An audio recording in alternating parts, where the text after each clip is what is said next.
বিকেলে নাস্তা চায়ের সাথে খাওয়ার জন্য এমন একটা রেসিপি থাকলে আমার আর কিছুই লাগে না। এটা এত মজার একটা রেসিপি, আর তৈরি করতে এত কম সময় লাগে, মাত্র 10 মিনিটে তৈরি করে নিতে পারবেন। খুবই মজার একটা রেসিপি, বাড়ির ছোট থেকে বড় সবাই খুব পছন্দ করবে। আসসালামু আলাইকুম, আশা করছি আমার আজকের রেসিপিটা আপনাদের ভালো লাগবে। যদি ভালো লাগে অবশ্যই একটা লাইক দিবেন, আর আমাকে সাপোর্ট করার জন্য আমার ভিডিওটা বেশি বেশি শেয়ার করবেন। রেসিপিটি তৈরি করে নেওয়ার জন্য আমি এখানে একটা ডিম নিয়ে নিয়েছি, আর নিয়েছি 1/4 কাপ পরিমাণ চিনি। তবে মিষ্টিটা আপনাদের পছন্দ অনুযায়ী দিয়ে নেবেন।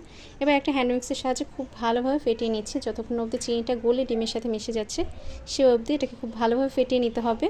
ফেটিয়ে নেওয়া হয়ে গেলে এর মাঝে দিয়ে দিচ্ছি কয়েক ফোঁটা লেবুর রস। অনেকে বলেন যে ভ্যানিলা এসেন্সের পরিবর্তে কী দেওয়া যায়, যারা ভ্যানিলা এসেন্স দিতে চান না তারা লেবুর রসটা দিতে পারেন, সেক্ষেত্রে ডিমে যে একটা এক্সট্রা স্মেল থাকে সেটা আসবে না। এরপর দিয়ে দিচ্ছি 2 টেবিল চামচ পরিমাণ রান্নার রেগুলার তেল, দিয়ে দিচ্ছি পরিমাণ মতো লবণ, আর দিয়েছি হাফ চামচ পরিমাণ বেকিং সোডা। এবার সব কিছু একত্রে খুব ভালোভাবে মিশিয়ে নিচ্ছি। চেষ্টা করবেন খুব ভালোভাবে মিশিয়ে নিতে, এতে করে নাস্তার ভিতরটা অনেক বেশি সফট হবে। আর দিয়ে দিচ্ছি 1 চামচ পরিমাণ গুঁড়া দুধ।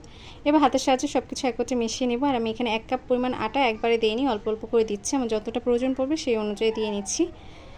খুব বেশি টাইটও না, আবার একদম নরম না, এরকম একটা ডো তৈরি করে নেব। দেখেই বুঝতে পারছেন কিছুটা সফট একটা ডো তৈরি করে নিয়েছি।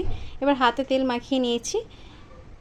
যে মিশ্রণটা তৈরি করে রেখেছিলাম সেখান থেকে কিছুটা পরিমাণ মিশ্রণ হাতে নিয়ে খুব সহজেই নাস্তাগুলো তৈরি করে নিচ্ছি। আর এটা তৈরি করে নেওয়া ভীষণ সহজ, আমার তো মনে হয় বাচ্চারাও এটা তৈরি করে নিতে পারবে। নাস্তাটা তৈরি করে নেওয়া যেমন সহজ, তেমনি তৈরি করে নিতে সময়ও খুব কম লাগে। মাত্র 10 মিনিট এটা তৈরি করে নিতে পারবেন।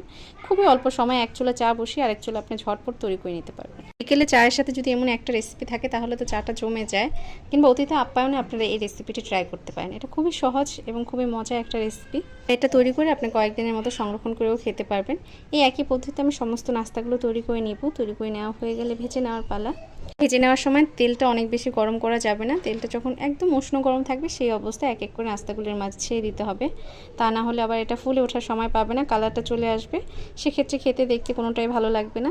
দেখে বুঝতে পারছেন তেলটা এই পর্যায়ে একদম হালকা গরম, সেই পর্যায়ে আমি এক এক করে নাস্তাগুলোর মাঝে দিয়ে দিচ্ছি। আর এই পর্যায়ে চুলা আঁচটাও মিডিয়াম লোতে আছে, চুলা আঁচটাও বাইরে নেওয়া যাবে না, সেক্ষেত্রে খুব দ্রুত একটা কালার চলে আসবে। ভিতরটাও পারফেক্টভাবে ভেজে নেওয়া যাবে না এবং উপরটাও পুড়ে যাবে, সেক্ষেত্রে নাস্তাটা খেতে অত ভালো লাগবে না। তাই চেষ্টা করবেন চুলা আঁচটা মিডিয়াম লোতে রেখে একটু সময় নিয়ে ভেজে নিতে। খুব বেশি সময় লাগে না এটা ভেজে নিতে, মাত্র কয়েক মিনিটে ভেজে নেওয়া যায়। একটা পাশ যখন এরকম ভেজে নেওয়া হয়ে গেছে সেই পর্যায়ে অপর পাশটা উল্টে নিচ্ছি একটা কাঁটা চামচের সাহায্যে। আলতো হাতে আমি উল্টে পাল্টে ভেজে নিচ্ছি।